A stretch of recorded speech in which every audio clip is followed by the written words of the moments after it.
মাননীয় স্পিকার, সারা বাংলাদেশেই বিশেষ করে আমার নির্বাচনী এলাকা গাজীপুর ৪ কাপাসিয়ায় মাদকের উৎপাত, মাদক সেবনকারী, মাদক ব্যবসায়ী এবং মাদক নিয়ন্ত্রণকারী সিন্ডিকেটের দখলে চলে গেছে পুরো যুব সমাজ।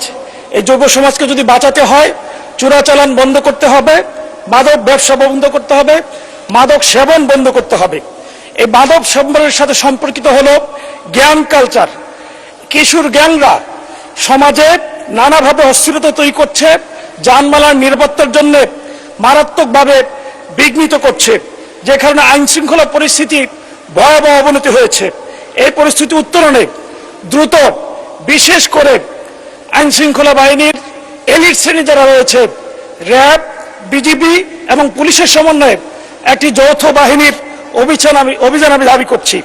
একই সাথে আমি আমার নির্বাচনী এলাকার কাপাসিয়ার আইন শৃঙ্খলা পরিস্থিতি উত্তরণের জন্য মাননীয় স্বরাষ্ট্রমন্ত্রীর কাছে দাবি করছি, দ্রুত আমার থানার মডেলকরণের মধ্য দিয়ে এই কাপাসিয়া মডেল থানাকে সত্যিকার অর্থে উপযোগী করার জন্য পুলিশ ভ্যান, সংশ্লিষ্ট অস্ত্রসহ ব্যবস্থা করার মধ্য দিয়ে যথাযথ মানে উন্নীত করার জন্য দাবি জানিয়ে আমার কথা শেষ করছি। ধন্যবাদ মাননীয় স্পিকার।